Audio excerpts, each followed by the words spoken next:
Pai do Senhor Jesus Cristo, meus irmãos, a paz de Deus seja convosco.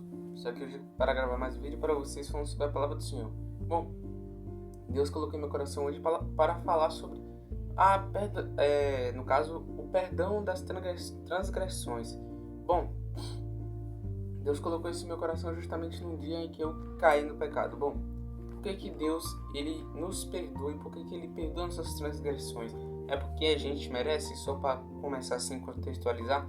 Não, a gente não merece nada de Deus, basicamente. Como a gente, desde o Éden, Adão, ele preferiu, no caso, comer o fruto em vez de obedecer a Deus. Então nós somos egoístas. Muita gente pensa, nossa, mas ele não teve escolha. Teve sim, nós temos escolha. Deus nos deu livre arbítrio, ou seja, nós podemos escolher o rumo da nossa vida. Deus não é um ditador, Ele não diz faça isso, faça aquilo, se você não fizer eu vou te matar, se você não fizer eu vou simplesmente vou machucar você. Não, Ele deixa você escolher, porque Ele é justo e Ele é fiel. Se Ele é justo e Ele é fiel, então quer dizer que Ele tem a justiça.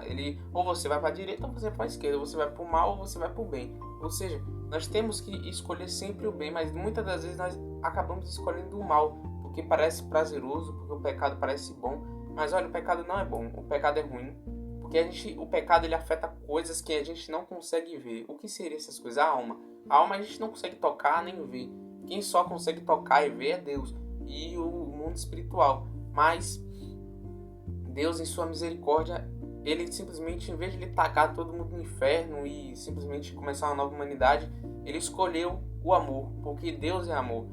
Basicamente, Deus ele enviou o seu Filho unigênito para que todo aquele que nele crê não pereça, mas tenha vida eterna. João 3,16, se não me engano, é 3,14. 3,16. Bom, 3,14 na verdade. Bom, continuando a palavra de Deus, nós temos que sempre estar em amor, como o próprio apóstolo João escreveu. Porque aqui na epístola de 1 João, ele diz, no versículo 19 do capítulo 4 de 1 João, nós o amamos porque ele nos amou primeiro. E no versículo 20, se alguém diz eu amo a Deus e aborrece a seu irmão, é mentiroso. Ou seja, pois quem não ama seu irmão ao qual viu, como pode amar a Deus a quem não viu? E dele temos este mandamento, que quem ama a Deus ame também seu irmão. Muitas das vezes nós somos ignorantes com as pessoas e acabando com isso nós ficamos arrogantes, somos ignorantes com as pessoas e achamos que isso está correto. Ah, aquela pessoa foi ignorante comigo, me bateu, fez tal coisa, então eu vou ser ignorante com ela. Cara, sinceramente, você brigando, você se irritar é um desgaste mental. Eu tava hoje na escola e uma pessoa simplesmente me bateu do nada pelo ritmo da emoção e tanto faz, cara.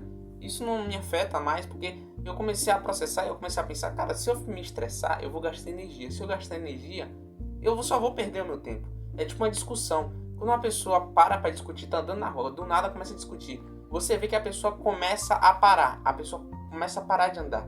E assim é o ritmo da nossa vida. Quando a gente para ficar lidando com problemas, com coisas ruins, a gente para no meio do caminho e fica estagnado. Por isso que temos que focar no amor de Deus. Porque o amor de Deus, ele é bom. E João, o apóstolo João, o conhecido como apóstolo do amor, ele basicamente ele cita, ele lista, ele detalha, ele explica esse amor de Deus para conosco. Que simplesmente aquele que não estiver no amor de Deus e que, no caso, ele fala que aquele que aborrece seu irmão não está no amor de Deus. E por que aborrecer o meu irmão? Por que eu tenho que amar o outro? Porque ele, como ele mesmo diz aqui, como é que você vai amar a Deus? Como é que você vai amar a Deus? Uma pessoa que você nem viu ainda, tipo assim, a gente crê em Deus, mas a gente não viu Ele ainda. Como é que você vai amar alguém que você nem viu, sendo que você não está amando nem o seu irmão do bairro, nem a pessoa da igreja, nem o seu próprio irmão carnal, seu irmão de sangue. Você não está amando nem as pessoas da sua família, as pessoas de perto. Então como é que você quer amar? Eu amo muito a Deus. Cara, isso você é mentiroso, como o próprio versículo diz aqui. Sim, e também eu não digo nada porque nada digo sim. Eu confesso que eu sou arrogante, às vezes com as pessoas sou ignorante, sou orgulhoso. E eu confesso, eu não minto não quero mentir. Porque se eu disser que eu amo a Deus, nossa, eu gravo aqui porque eu amo a Deus. Sim, mas eu faço isso como forma de gratidão ao amor que Ele me deu, a tudo que Ele me deu.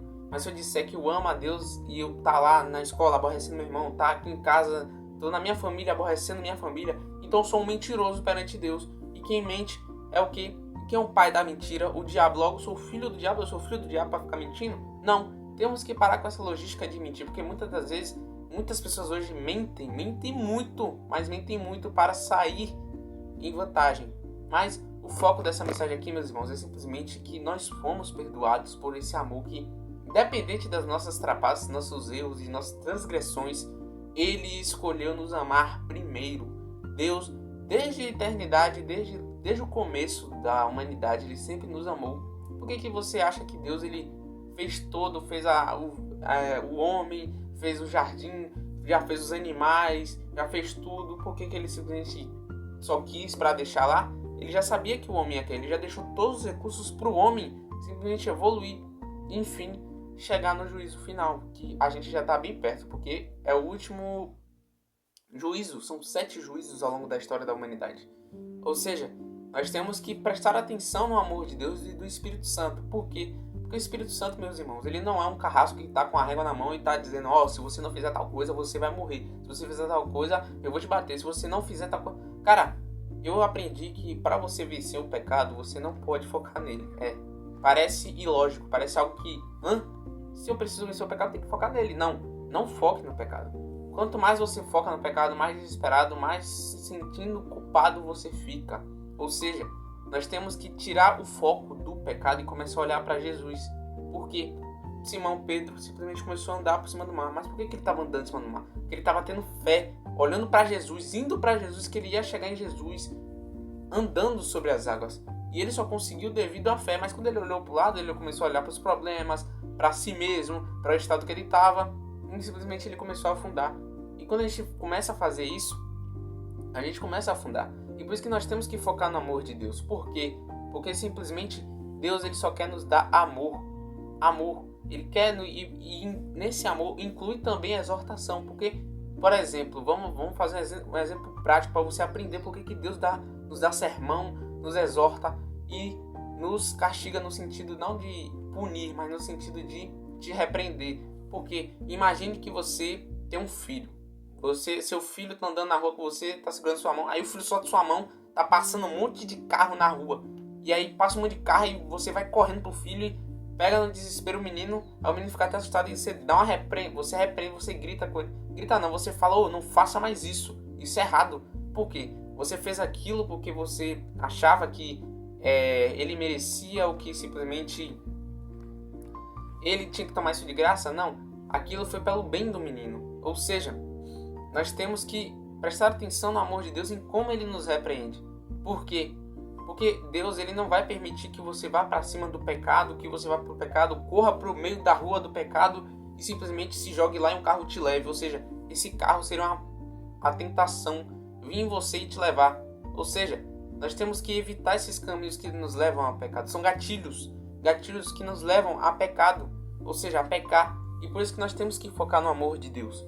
Ou seja, nós temos que sempre estar, como posso dizer, de uma maneira estagnados, não no sentido de você ser uma pessoa parada, mas de ser tipo uma árvore. Você está na terra fértil de Deus.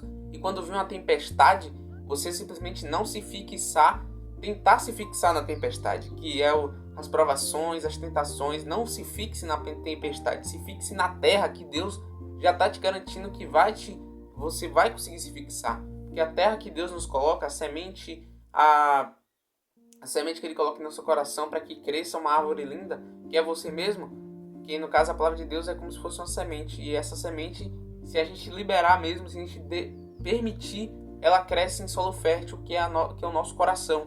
E por isso que esse solo, que é o nosso coração, tem que estar aberto para Deus cuidar dele. Ou seja, se Deus não cuidar desse solo, ele vai começar a ficar seco, vai começar a ficar ruim para plantio, vai começar a ficar simplesmente de uma maneira que nenhuma árvore vai poder habitar ali. Vai ser como um deserto, não vai ter árvore nenhuma. Ou seja, por isso que nós temos que abrir nosso coração para Deus, temos que ser sinceros com Deus. Porque muitas das vezes nós pensamos que para se aproximar de Deus a gente tem que fazer uma performance, uma fé performada. E o que é uma fé performada? É aquela pessoa que chega na oração e fala um texto, basicamente. É um monólogo em texto para Deus. Deus, ele não quer receber mensagem de carta de WhatsApp, não, cara. Deus não tá recebendo mensagem sua, não. Ele tá recebendo uma conversa, ele tá prestando atenção no que você tá falando, ele tá de ouvidos atentos para você. Ele inclina o ouvido dele para ouvir você. Ele não tá assim... se ele pode falar qualquer coisa aí que eu não vou ouvir nada. Não, ele tá inclinado para ouvir você. Você vê uma pessoa que, apesar de ser tão poderosa, tão gloriosa, tão majestosa, ter todo o poder do universo, merecer toda a glória porque ele é santo, e mesmo assim se inclinar para um ser humano tão miserável e pecador como eu, como você. Ou seja, nós temos que reconhecer o amor de Deus. A gente tem que parar para pensar e pensar, nossa, Jesus, o próprio Deus, ele mesmo decidiu, eu vou morrer por aquelas pessoas, mas não foi tipo assim algo, vou morrer porque eu quero voltar pro meu trono. Não, ele foi mesmo sabendo que iria sofrer perseguição, que iria sofrer danos, que iria sofrer muito. Ele decidiu, não, eu vou amar aquele povo porque eu quero amá-los. E deixou-nos uma missão. E o que é essa missão que eu estou realizando agora e que você também pode realizar? Que é pregar o evangelho. Muita gente pensa, para pregar o evangelho tem que pegar no microfone e começar a gritar na praça. Cara, eu ouvindo uma pregação, eu pude aprender que pregar não é só falar.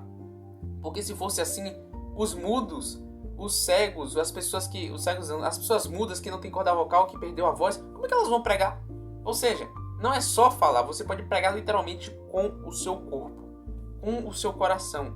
Como é que eu faço isso? Cara, é você viver uma vida de santidade, mas de tanta santidade que você passa na rua, as pessoas falam, aquela pessoa ali é de Deus, aquela pessoa ali realmente é uma pessoa reta. Ou seja, nós temos que ser como Jesus. As pessoas passavam, por exemplo, vou dar um exemplo aqui, Simão Pedro, ele mesmo, que negou Jesus 3 vezes. Ele foi a pessoa que negou Jesus 3 vezes, mas depois que foi renovado, a sombra dele curava as pessoas, para você ter ideia. A sombra dele. Imagine.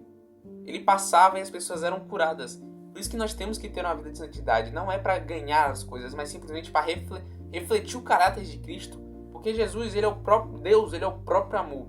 Então a gente tem que ser que nem a lua. Deus é o sol, a gente é a lua. Está refletindo a luz dele para a terra. E que essa terra é a terra estranha, a terra de trevas. E infelizmente hoje o mundo está em trevas praticamente. Muitas das vezes a gente fica pensando, a igreja precisa de um avivamento, mas a gente não se posiciona acerca disso. Até eu não me posiciono, eu não vou mentir, eu não vou negar. Às vezes eu sou covarde, mas eu quero tirar essa covardia de mim, quero tirar esse medo de simplesmente pregar para o povo na rua, basicamente.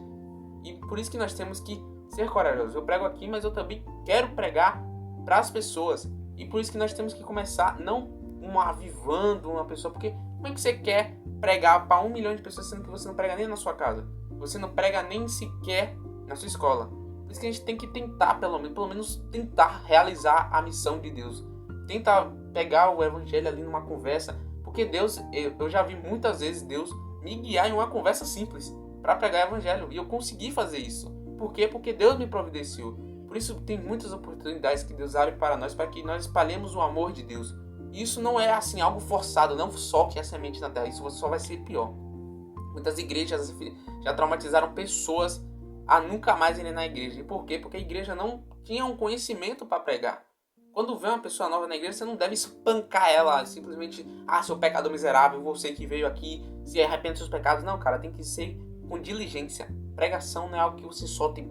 Não, é algo que você faz com sabedoria de Deus, que Deus te deu, pois a sabedoria dele é pura, é santa, é amorosa. Ele cuida da gente com cuidado, ele repreende com cuidado. Ele não vai repreender você simplesmente te espancando, te humilhando. Deus não ele não humilha ninguém. A gente que tem que se humilhar perante ele. Por isso que nós temos que nos humilhar e aceitar ser repreendidos por Deus. Bom, essa foi a palavra que Deus colocou no meu coração e Deus abençoe a sua vida.